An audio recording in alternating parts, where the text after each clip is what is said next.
The snow doesn't care who you are when it decides to take you. It doesn't care if you're running from a nightmare or towards salvation. It just waits, patient, cold, inevitable, for your body to give up and let the white consume you. Kita thought she'd die out here. Honestly, she welcomed it. Death in the frozen borderlands seemed kinder than what Rourke had planned for her. A forced mating to his brutal enforcer Helga.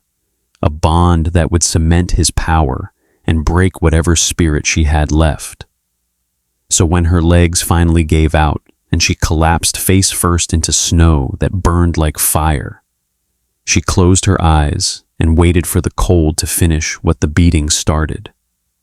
She didn't expect the shadow that fell across her. Didn't expect the massive hands that turned her over with shocking gentleness. And she definitely didn't expect to open her eyes and see him, Alpha King Milo Thatch, the monster from every White Fang bedtime story, the enemy her pack taught her to hate before she learned to walk. His golden eyes widened when he saw the mark branded into her neck. The White Fang sigil burned into her skin like cattle.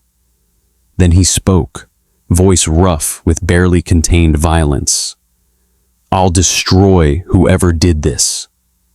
The borderlands between Shadowcrest and White Fang territories are a frozen wasteland where nothing grows and nobody ventures. A buffer zone maintained by mutual fear and ancient treaties written in blood. The snow here is never clean. It's always stained with the memory of old battles, old betrayals. Kita had been running for 2 days. Her feet were numb. Her simple dress, all they let her wear, even in winter, was soaked through and frozen stiff. The blood from the whip marks across her back had crusted into the fabric. Every breath burned her lungs like swallowing glass. Rourke's voice still echoed in her head. "You'll mate Helga at the next full moon, Kita. Your bloodline is too valuable to waste on sentiment. Refuse again, and I'll make sure you understand what disobedience costs." She refused. Again. So they beat her, Rourke watching with those dead eyes, while Helga's enforcer Audrey held her down, then dragged her to the edge of White Fang territory and told her if she wouldn't serve the pack willingly, she could die in the snow as a traitor. The mark on her neck burned worse than the cold. They branded her before they threw her out. White Fang's sigil seared into her flesh with silver-heated iron. "So everyone knows what you are," Rourke had whispered. "Property, ours, even in death." When she finally collapsed, she thought she saw hallucinations in the swirling snow. A massive figure, dark cloak billowing, moving with predator grace through drifts that would swallow a normal man. Her vision tunneled. This was it. The cold, or a wolf, or whatever fate decides, would end her here. Then hands, large, warm despite the cold, impossibly gentle, turned her over. She forced her eyes open. The face above her was carved from stone and shadow, sharp jaw covered in dark scruff, long hair whipping in the wind, eyes like molten gold that widened in shock when they saw her neck. "White Fang," he breathed. Not a question, an accusation, a curse. She tried to speak, to beg him to just let her die quickly, but her throat wouldn't work. Blood bubbled at her lips. His expression shifted, rage washing over shock, then something else. Something that looked almost like recognition. His massive frame blocked the wind as he leaned closer, one gloved hand hovering over the brand on her neck like he wanted to touch it but couldn't bear to. "Who did this?" His voice was gravel and fury barely leashed. She managed one word. "Alpha." His jaw clenched so hard she heard teeth grinding. Then, with shocking gentleness, he slid his arms beneath her, one under her shoulders, one under her knees, and lifted. She weighed nothing to him. "I'll destroy whoever did this," he said, voice dropping to something dark and absolute. Not a threat, a promise.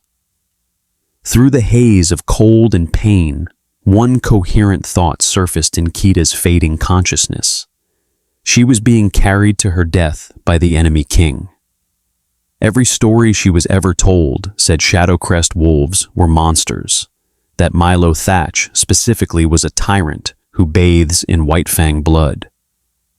But his arms were warm, and for the first time in 2 days, she wasn't cold. Maybe monsters aren't always what we're taught. The frozen borderlands knew only two truths: nothing grew here and nothing survived. Kita had learned the first within hours of stumbling into the wasteland.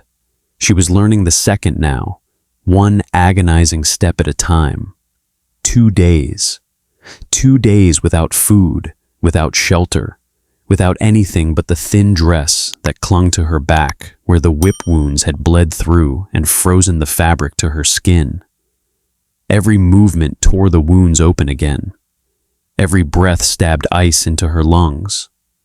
Her feet had gone numb hours ago, maybe yesterday.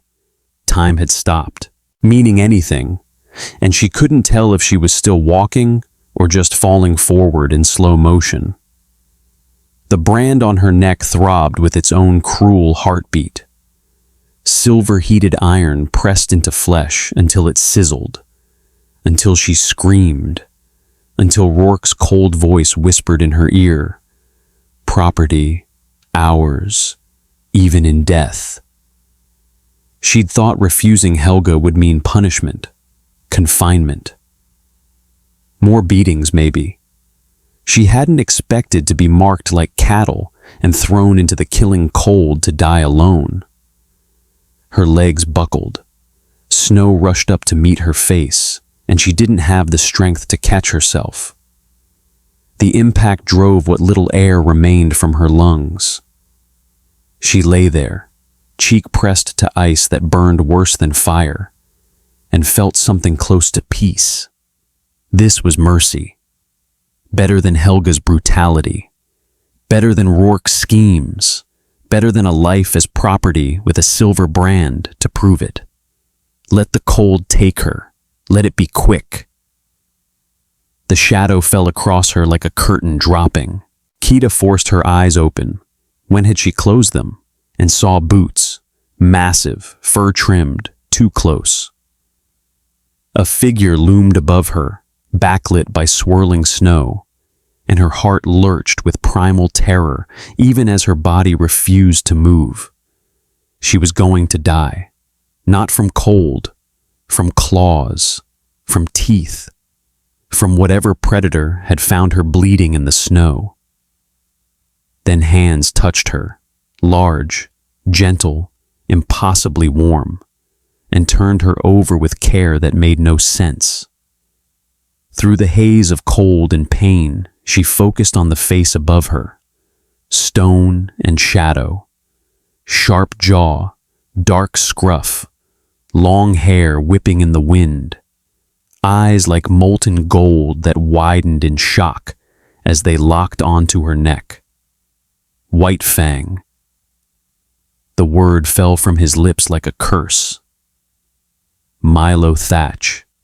Alpha King. Enemy. Monster. Every bedtime story Kita had ever been told whispered in her mind, "He bathes in our blood. He feeds our children to his wolves. He is darkness incarnate." But his hands were gentle as they hovered over her brand, trembling, slightly as if touching it might hurt her further. "Who did this?" His voice was gravel and barely leashed fury. She tried to answer, to explain, to beg for mercy, or a quick death, but her throat wouldn't cooperate. Blood bubbled at her lips, She managed one word. Alpha. Something terrible passed over Milo's face. Rage that made the air around him shimmer with heat. His jaw clenched hard enough that she heard bones grinding together. His wolf was right there, just beneath his skin, demanding violence and retribution. Then his expression shifted into something else entirely. Something that looked almost like pain, like recognition. Mate, his wolf whispered in the back of his mind, the word echoing through every fiber of his being. Mate. Hours. Hours. Impossible. She was White Fang. Enemy. She bore their mark burned into her flesh. This couldn't be. But the bond thrummed between them like a living thing, undeniable and absolute. Milo had been patrolling the borderlands himself, despite his advisor's objections. An alpha king doesn't risk himself for routine patrols, they'd argued. But something had pulled him here. Some instinct he couldn't name. Now he knew why. With shocking gentleness, he slid his arms beneath her, one under her shoulders, careful of the wounds he could smell through her frozen dress, one under her knees, and lifted. She weighed nothing, a broken bird in his arms. "I'll destroy whoever did this," he said, the words dropping from his mouth like stones into still water. Not a threat, a promise written in blood and fury, and something far more dangerous than either. Through the haze, through the pain and cold that was stealing her consciousness, one heartbeat at a time, Kita felt one coherent thought surface. She was being carried to her death by the enemy king. Every story said he was a monster, but his arms were warm, his heartbeat steady against her cheek.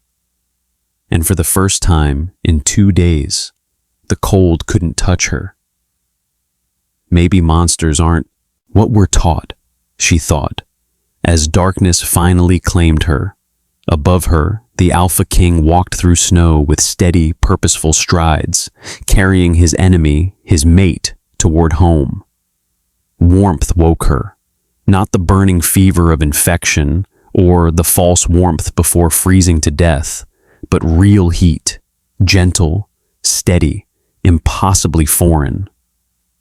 Kita's eyes snapped open to stone walls bathed in firelight, soft furs beneath her body, and the overwhelming wrongness of not being dead. Panic seized her throat. Where was she? Why wasn't she frozen in the borderlands? Why did her back feel numb instead of screaming with pain? The door opened with a soft creak. Kita tried to bolt upright and immediately regretted it. Her body betrayed her, muscles seizing, and she collapsed back into pillows that smelled of cedar and something else, something that made her wolf stir despite 2 days of silence. Easy. The woman who entered was older, sharp-eyed, carrying a tray of supplies with the efficiency of someone who'd done this 1,000 times. Her hair was pulled back severely, and she wore healer's robes in deep gray. "You'll tear your stitches." Stitches. Kita's hand flew to her back, felt bandages where there should have been open wounds. 10 lashes, half infected, frozen to your dress. The healer set her tray down with a pointed click. "Took me 3 hours to clean and close them. You're welcome." "Where?" Kita's voice came out broken, raw. "Shadowcrest Fortress, the Alpha King's personal tower, actually, which raises all sorts of interesting questions." The healer's gaze was clinical, assessing, and deeply suspicious.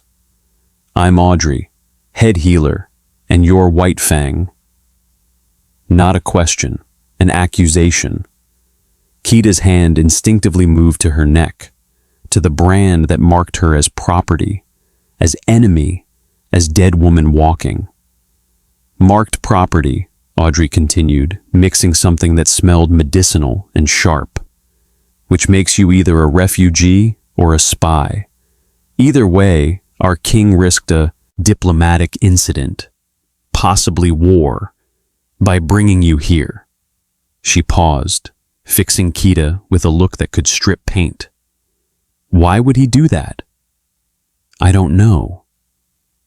The words felt true and insufficient all at once. Convenient answer. Over the following days, the pattern established itself. Audrey came with medicines and pointed questions. Kita had no answers that satisfied either of them. She was enemy. She was marked. She should be in a cell or dead, not in a chamber with soft furs and a fire that never went cold. Then Milo started visiting. The first time, Kita flinched so violently she pulled a stitch. He froze in the doorway, not entering, hands visible at his sides, everything about his posture deliberately non-threatening. You're safe here, he said quietly. The laugh that escaped her was bitter, sharp enough to cut. I'm your enemy. No. He stayed at the threshold like it was a line he wouldn't cross without permission. You're someone who was hurt. Those aren't the same thing. She stared at him, at the monster from bedtime stories, the tyrant who supposedly bathed in White Fang blood, and saw only a man with tired eyes and careful hands who looked at her like she was fragile, precious. It didn't make sense. None of this made sense. He came every day after that, brought meals she couldn't finish, checked her wounds with Audrey present, never touching without permission. And he talked, casual stories about Shadowcrest that contradicted everything Kita had ever been taught. We have schools for all pack children, he mentioned once, setting down a tray of soup. Free, mandatory, actually. White Fang said Shadowcrest kept their young illiterate and obedient. The lunar festivals are open to everyone, he said another day. Even lone wolves passing through.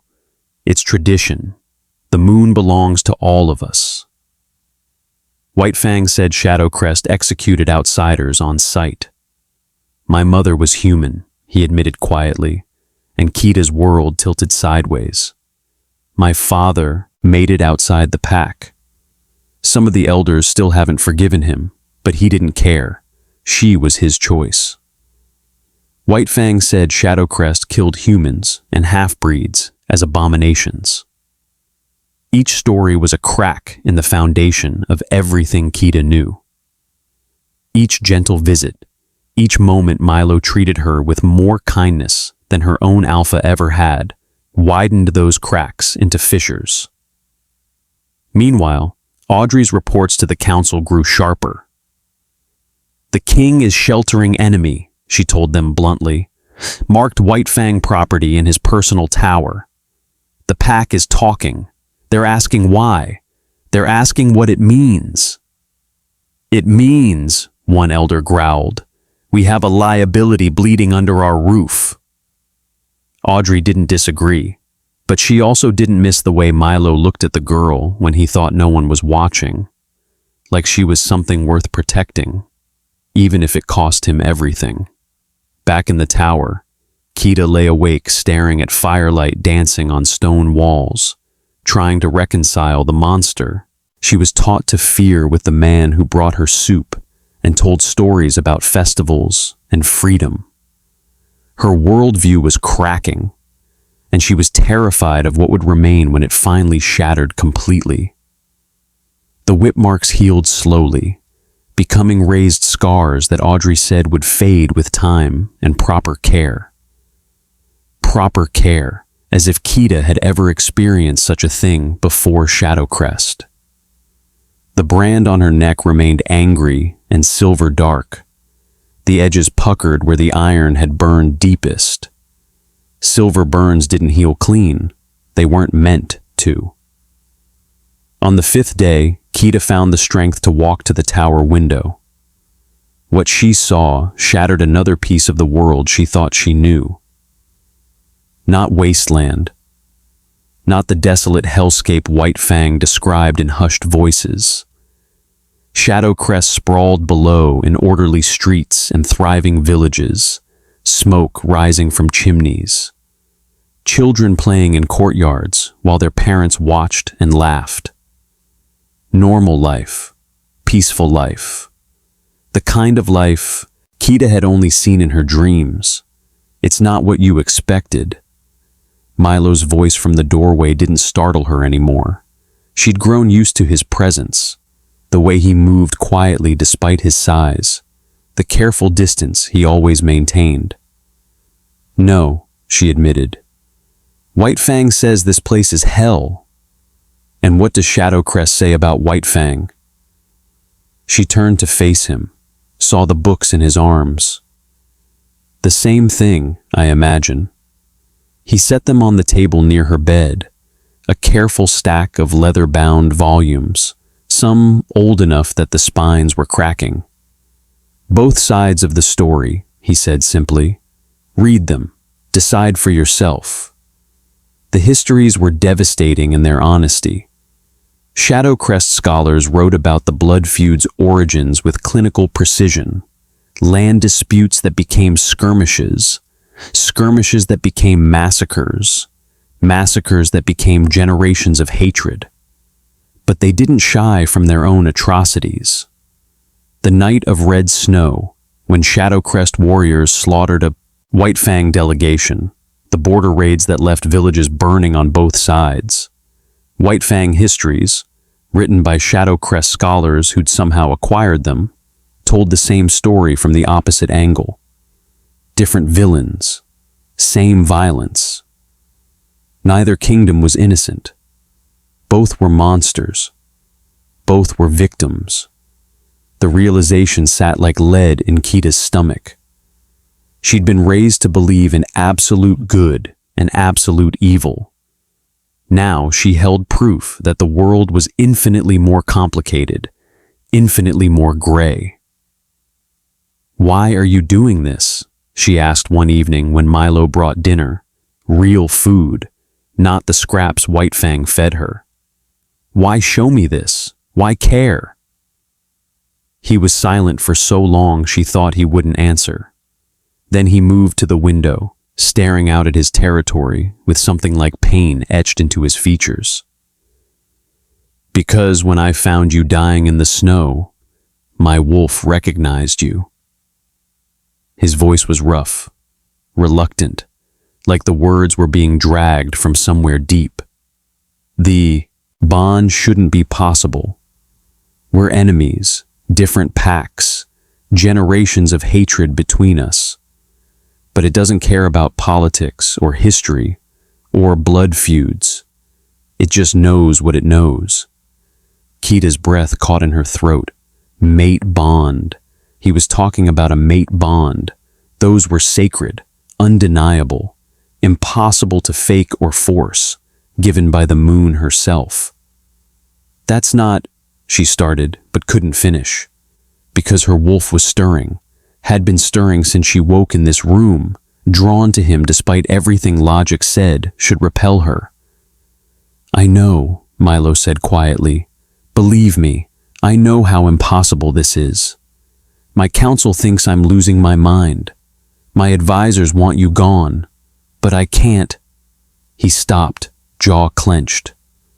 "I can't let you go back to people who branded you like property and left you to die." The words hung between them, heavy with implication, with promise, with a future Kita hadn't dared imagine.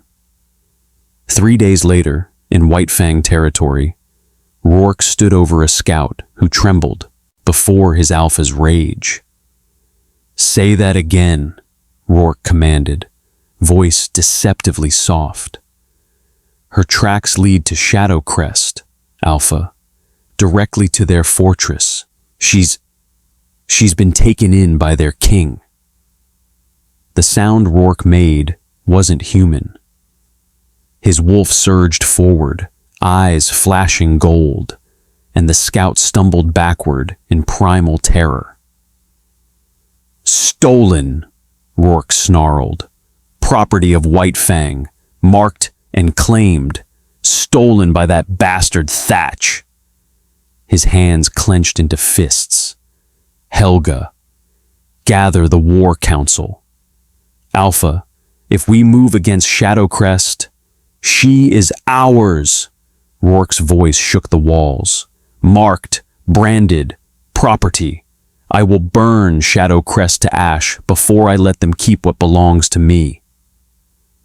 In her tower room, Kida stood at the window and watched children play, unaware that war was coming, that her presence here had lit a fuse that would consume both kingdoms if she didn't find a way to stop it. But first, she had to decide.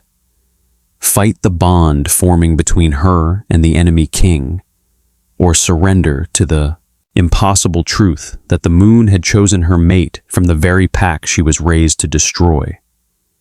Kida woke to the whisper of steel leaving its sheath. Her eyes snapped open, dark figure looming over her bed, silver blade catching moonlight, trajectory aimed directly at her heart. The scream tore from her throat. The door exploded inward. Milo moved with speed that shouldn't be possible, a blur of fury and lethal grace that crossed the room before the assassin could adjust their strike. His hand closed around the infiltrator's wrist with enough force that bone cracked audibly. The silver dagger clattered to stone. What happened next lasted 3 seconds and would haunt Kida for the rest of her life. Milo's other hand, claws already extended, drove through the assassin's throat. Blood sprayed across stone walls in arterial arcs, hot and copper-scented. The figure gurgled once, convulsed, and went limp. Milo dropped the corpse like discarded meat, chest heaving, golden eyes blazing with predator light. This was the monster. This was what White Fang warned about. The savage alpha king who killed without hesitation, who solved problems with claws and blood and violence. Kida should have been terrified, but Milo wasn't looking at the corpse bleeding out on her floor. He was looking at her, and his expression wasn't triumph or satisfaction.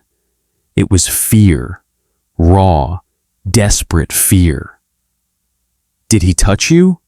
His voice came out strangled, barely human.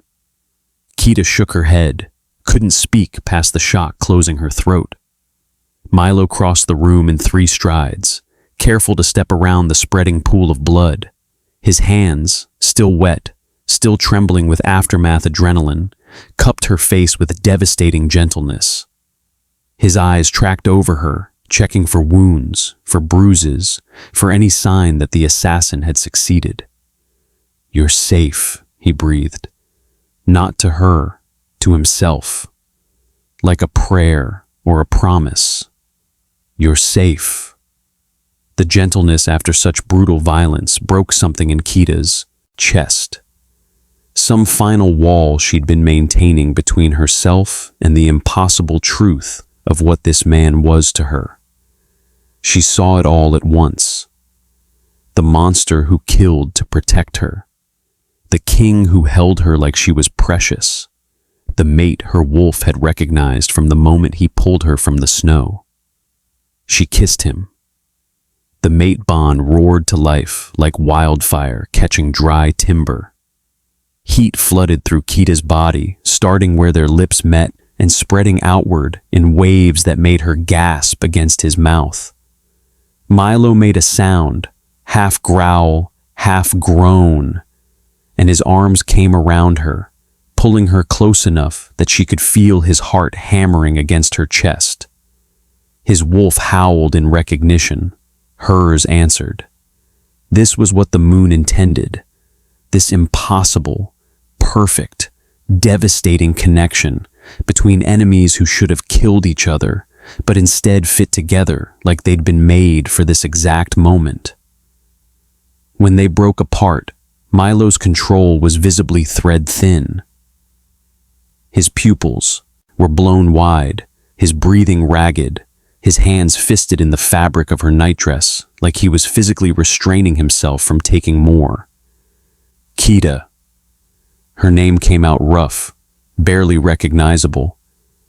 "If you don't want this," he swallowed hard, "tell me now, because in a minute I won't be able to stop." She could feel it too, the bond thrumming between them, demanding completion, demanding claim and acceptance, and the final surrender that would tie them together for life. Every instinct screamed at her to pull back, to remember she was White Fang, to remember the brand on her neck that marked her as property of another pack. But she wasn't property, not anymore. Maybe she never had been.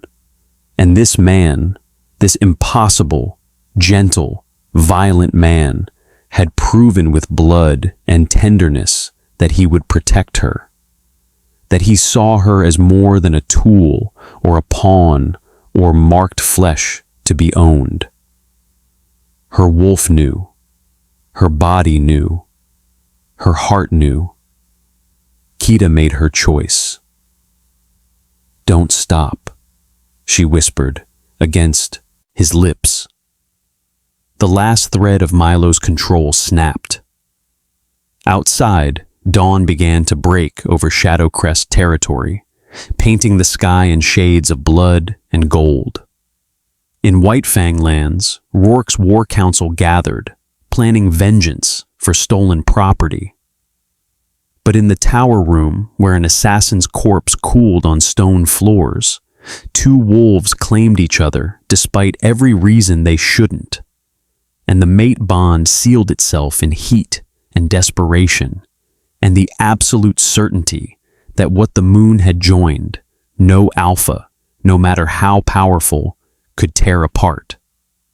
The mate bond snapping into place wasn't a quiet thing. Every wolf in Shadowcrest Fortress felt it, the surge of their Alpha King's power intertwining with an unknown signature, foreign and fierce and undeniably present. By dawn, the entire fortress was buzzing. Questions whispered in corridors. Theories exchanged in hushed voices. Their king had claimed a mate. But who? Kita woke in Milo's bed, his arm still wrapped around her waist, and felt the bond thrumming between them like a living heartbeat. It was done. Irreversible. She was his, and he was hers, and the moon herself had witnessed their claiming. She should have felt trapped. Instead, she felt free for the first time in her life.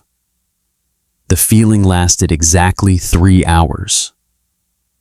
Milo was halfway through addressing his bewildered council when the guard burst into the room, face pale with urgency. Alpha King, White Fang envoy at the gates, flying peace banner, demanding audience. The temperature in the room dropped 10 degrees. Not a request, the guard added quietly. A demand, Milo's jaw clenched. Throne room, 10 minutes, full formal reception. His eyes found Kita where she stood near the window, still wearing his shirt from the night before. With me, she understood immediately. This wasn't about keeping her safe in the shadows. This was a statement. The throne room was carved from dark stone, high-ceilinged and imposing, designed to intimidate visiting dignitaries. Milo sat his throne with the casual authority of a man who'd worn a crown his entire life.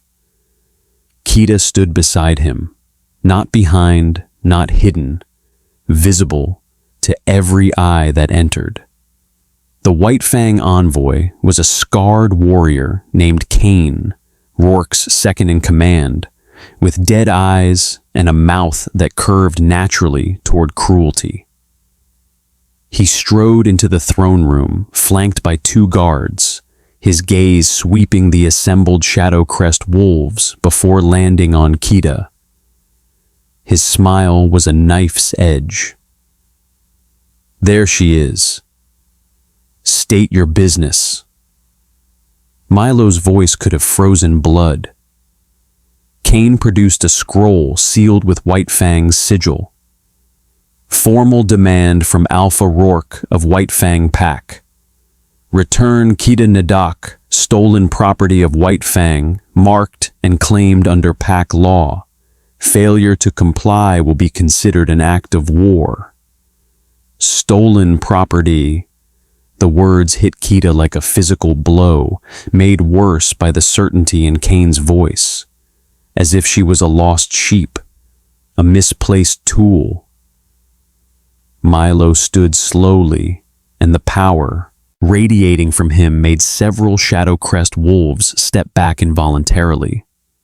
His mark was fresh on Kita's throat, bite marks that had healed into a silvered scar identical to his own, visible to everyone present, placed deliberately beside the fading White Fang brand like a declaration of ownership overwritten. "She's not property," Milo said, each word dropping like a stone into still water. "She's my mate. She stays." Cain's expression curdled. "You've claimed enemy, traitor king, soiled yourself with White Fang blood." He spat on the throne room floor. "We'll retrieve what's ours." The power that exploded outward from Milo made the very walls shake. Several wolves dropped to their knees reflexively. Kita felt it wash over her, not threatening, but protective, claiming, absolute, and understood why Shadowcrest had never fallen in 300 years of warfare. "Try," Milo said softly, which made the threat infinitely more terrifying. "You'll learn why every army that's ever marched on Shadowcrest became fertilizer for our fields." Cain retreated, but his parting look at Kita promised violence. "War, then. Rourke will come for you himself, little wolf, and when he does, your monster won't be able to stop him." The door slammed behind the White Fang delegation. Silence filled the throne room like water rushing into a drowning man's lungs. "Council," Milo said, "now."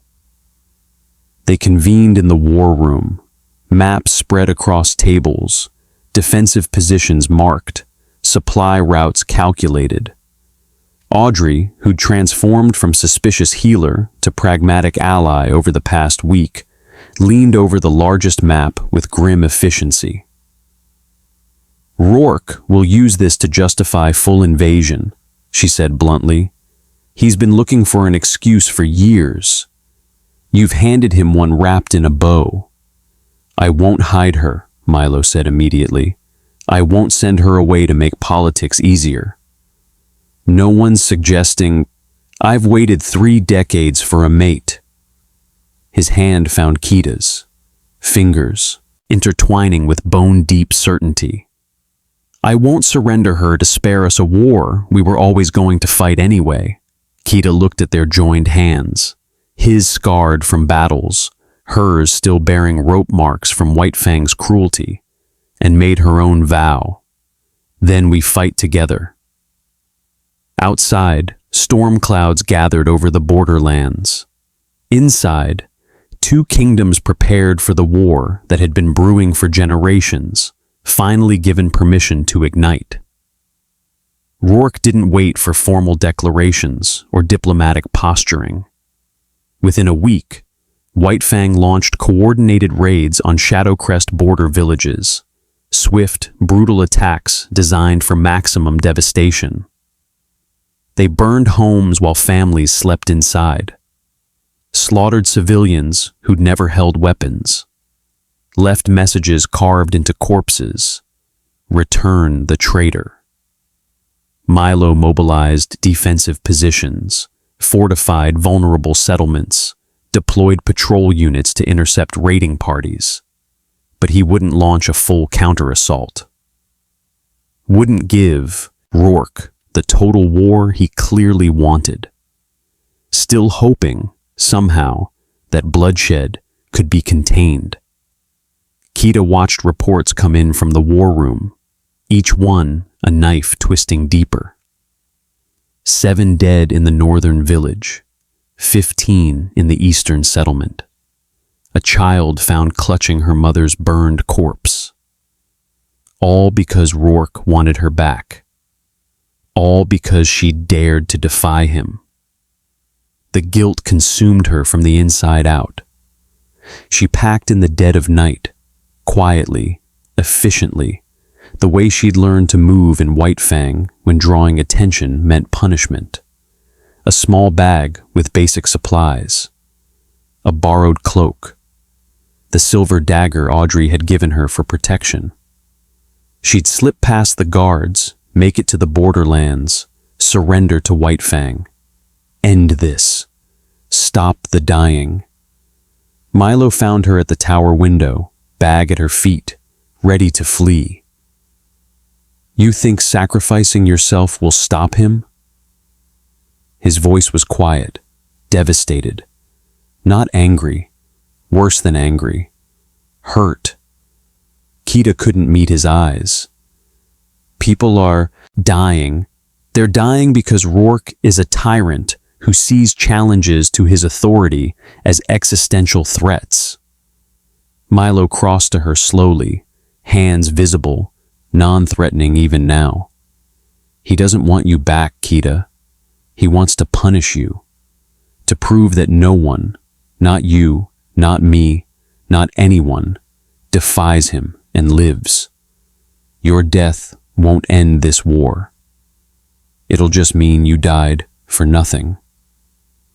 The truth of it hit her like a physical blow. She'd thought she could save lives by surrendering, but Rourke wouldn't stop.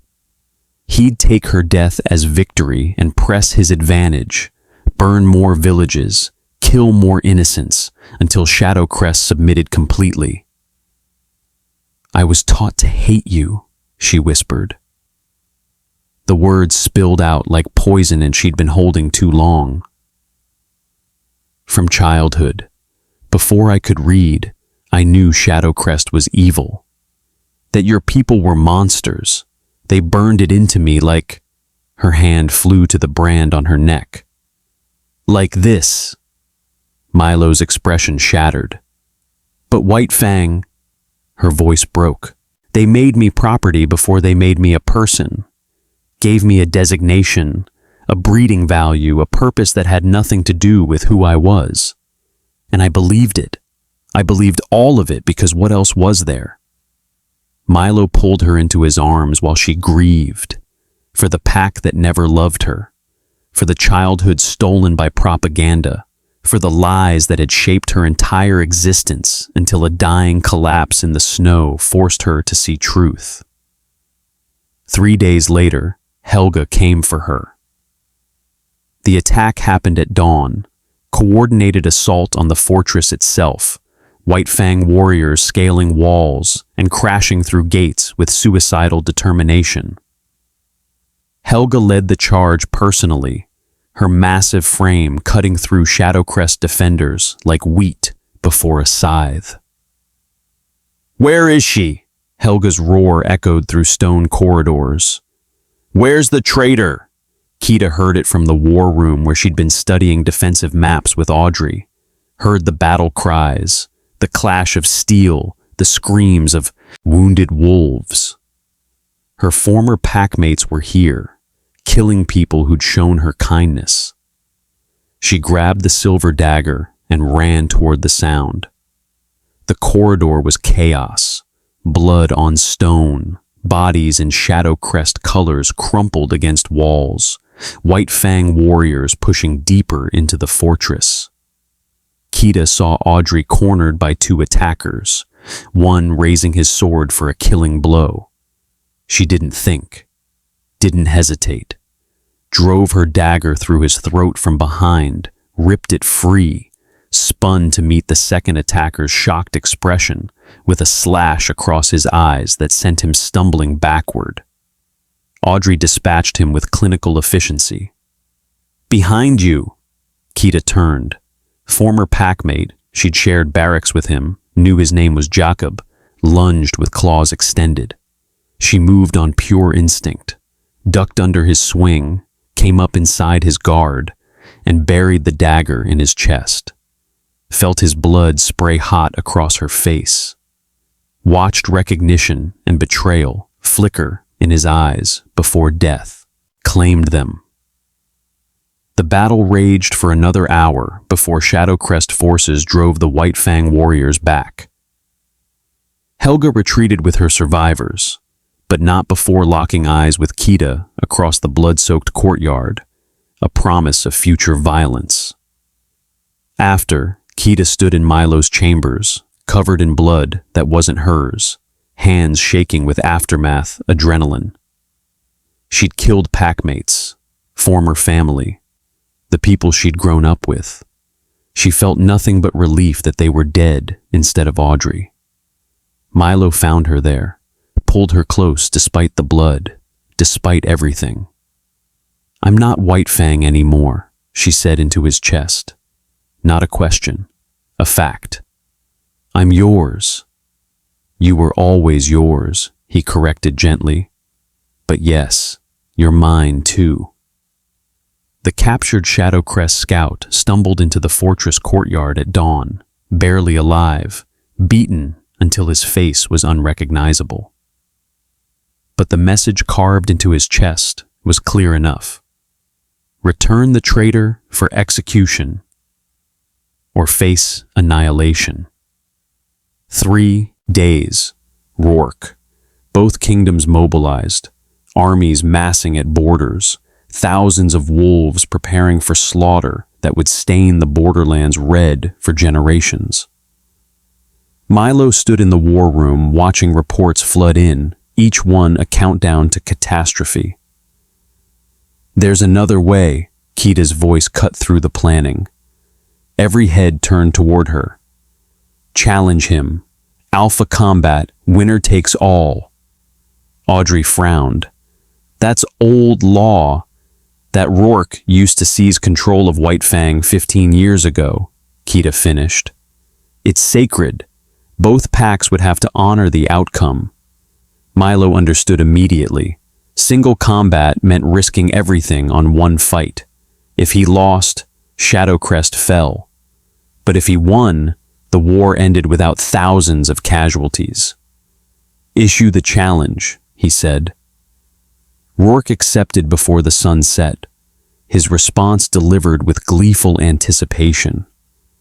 He'd survived dozens of alpha challenges, had silver-laced claws specifically designed to kill other wolves. He thought this would be easy. The battleground was set for the frozen borderlands, the exact spot where Milo had found Kita dying in the snow 3 weeks earlier. Both armies formed a massive circle, thousands of wolves standing silent witness. The treaty was absolute. No interference, no aid. Fight until one alpha submitted or died. Milo and Rourke faced each other across blood-stained snow. Both stripped to the waist despite killing cold, steam rising from their skin where wolf heat met winter air. The contrast was stark. Milo lean and controlled, old scars mapping a lifetime of battles fought with honor. Rourke massive and brutal, his body a canvas of violence inflicted and received. "She was always meant to be mine," Rourke called across the circle. "Property. You're dying for used goods, Thatch." Milo didn't respond, didn't need to. The mate mark on his neck said everything. The fight began without ceremony. Rourke charged first, using his size advantage to drive Milo backward. Claws met claws, with sounds like swords clashing. They fought with inhuman speed, blurs of violence so fast mortal eyes could barely track. Blood sprayed into snow. Rourke's claws, laced with silver, left burning wounds across Milo's ribs. Milo's fangs tore into Rourke's shoulder, ripped away flesh. It was savage, brutal. Rourke fought dirty, targeting old wounds, using his weight to crush. Milo fought with mate fury, every blow carrying the memory of finding Kita branded and dying. Then Rourke got the upper hand. One massive strike sent Milo crashing into snow. Before he could rise, Rourke was on him, jaws closing around his throat. Not enough to kill instantly, just enough to control, to demonstrate dominance. Kita watched from the Shadow Crest side, her heart stopping in her chest. Her mate was losing. The wolf she'd chosen over everything was about to die. Something inside her broke, or awakened. Her wolf, suppressed by Rourke's dominance for years, beaten down and nearly destroyed, erupted. Power flooded through her body, turning her vision white gold. When she opened her eyes, she was glowing. Lunar silver, the rare mark of moon-touched wolves, so uncommon most considered them myth. She moved before conscious thought, crossing into the combat circle. The crowd gasped. Interference meant forfeit. But no one stopped her, because she and Milo weren't separate anymore. They were a mated pair. One entity split between two bodies. Milo felt her power join his own, felt their wolves synchronize like heartbeats aligning. He surged upward with strength that shouldn't be possible, breaking Rourke's hold, spinning away. Kita hit Rourke from the side, lunar claws tearing through silver-laced defenses like they were paper. They fought together, perfectly synchronized. Where Milo struck high, Kita struck low. Where she dodged left, he covered right. The mate bond made them unstoppable. Rourke realized his mistake too late. Milo's final blow drove through Rourke's chest. Claws, piercing heart, ending the tyrant who'd turned Kita into property, and White Fang into a weapon. The Alpha collapsed into snow, blood pooling beneath him, eyes wide with shock that this was how it ended. The White Fang brand on Kita's neck flared brilliant silver, then disintegrated. The burn scar remained, but the sigil itself vanished like it had never existed. Freed, finally, freed. Silence held the circle for 3 heartbeats. Then, as one, the White Fang wolves dropped to their knees, submitting to the victor, to Milo, to the Alpha who'd just ended generations of tyranny with honor combat. The war was over. Kita stood beside her mate in blood-stained snow, glowing lunar silver fading to normal light, and understood what she'd become. Not property, not traitor, not White Fang or Shadow Crest alone. Something new, something that would forge both packs into one. Rourke's corpse cooled in the snow, while 2 armies waited for their new reality to take shape. The White Fang wolves knelt in submission, leaderless and exhausted, prepared for conquest.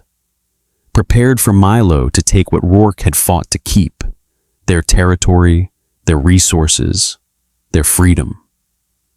Instead, he offered them a choice. The blood feud ends today. Milo's voice carried across the frozen borderlands, steady and absolute. I could take White Fang as conquered territory, chain you to Shadow Crest through force, the way Rourke chained you through fear. But that would just perpetuate the cycle that's killed thousands over generations. He paused, golden eyes sweeping across kneeling wolves. You're free. Join us as equals. Leave and rebuild elsewhere. Whatever you decide. No retaliation, no punishment. Choose. The silence stretched like pulled wire. Then one wolf stood, then another, then dozens, hundreds, until the entire White Fang army rose not in defiance, but in cautious, disbelieving acceptance. Most stayed, not because they had to, but because Rourke's brutal rule had left them hollow and desperate for something better. Helga had fled during the final moments of combat, disappeared into the wilderness rather than face judgment for her crimes. Good riddance. The hard work began immediately. Merging two kingdoms wasn't a single dramatic moment. It was 1,000 small negotiations, compromises, difficult conversations between wolves who'd been taught to hate each other before they learned to walk. Territory disputes, resource allocation. Cultural traditions that conflicted. Deep-seated prejudices that couldn't be erased with one battle. Kida became the bridge. She knew both sides' pain intimately. Knew White Fang's propaganda because she'd been fed it her entire life. Knew Shadow Crest's suspicions because she'd faced them as enemy in their midst. She spoke at integration councils, mediated disputes, translated not just words, but meaning between cultures that barely understood each other. Audrey, the healer who'd been suspicious from the start, became Kida's staunchest ally. They worked together, creating new pack laws, protections for omegas, explicit prohibitions against forced matings, legal recourse for wolves trapped in abusive pack dynamics, laws that ensured no one would suffer what Kida had suffered. You're making enemies, Audrey warned one evening, reviewing documents that would dismantle centuries of tradition. The old guard doesn't like change. The old guard can adapt or retire, Kida said, signing another reform. Her hand didn't shake anymore. Milo watched his mate transform from terrified refugee into confident queen with something like awe. She moved through the fortress with authority now, commanded respect not through fear, but through genuine leadership. The wolves, both Shadow Crest and former White Fang, followed her because she'd earned it, because she understood their struggles in ways their king never could. One night, 3 months after Rourke's death, they lay together in chambers that felt like home instead of sanctuary. Milo traced the faint scar on her neck where the White Fang brand had been, still visible beneath his mate mark, a ghost of silver against her skin. Audrey could remove it completely, he said quietly. Healing magic strong enough to erase it entirely. Kida caught his hand, held it against the scar. No. It hurts you. It reminds me. Her voice was firm, certain. Where I came from, what I survived, how far we've traveled. She turned to face him, blue eyes bright in firelight. I'm not ashamed of it anymore. It's part of my story. Our story. Milo pulled her closer, buried his face in her hair. The mate bond thrummed between them, deeper now than instinct, stronger than moon-given connection. They'd built something beyond what fate handed them. Partnership founded on respect and choice, and the daily decision to choose each other despite everything that should have kept them apart. I love you, he murmured, not because the bond demanded it, because it was true. I love you too, Kida whispered back. Monster. He laughed against her shoulder. Traitor. Outside, Spring began to thaw the frozen borderlands. The snow that had witnessed so much death melted into soil that would grow new life.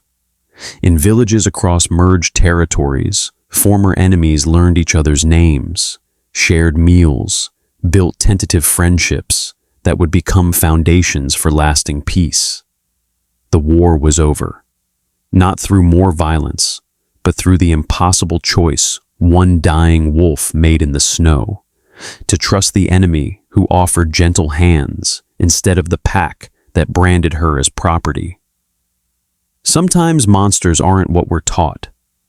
Sometimes they're exactly what we need to become whole. And sometimes the greatest revolutions begin with a single act of radical kindness in a frozen wasteland where nothing should survive, but everything becomes possible. 3 months transformed the borderlands from frozen wasteland into something resembling hope. Villages rebuilt where armies had massed. Trade routes reopened where blood had stained snow. Former enemies learned to stand shoulder to shoulder without reaching for weapons. It wasn't perfect. Generations of hatred didn't dissolve overnight. But it was progress. It was possibility. The formal mating ceremony was more than personal bond. It was political union, the final seal on kingdoms merging into something unprecedented. The Great Hall of Shadowcrest Fortress had been expanded specifically for this occasion. Walls pushed back, ancient stones rearranged to accommodate thousands of witnesses. Shadowcrest wolves filled the left side. Former Whitefang, now citizens of what they called the United Kingdoms, filled the right. Between them, an aisle leading to the dais where Milo and Kita would speak vows that would bind not just their lives, but their people's futures. Kita wore white, traditional for matings, but the dress was designed by weavers from both territories, blending Shadowcrest's dark embroidery with Whitefang's silver threading.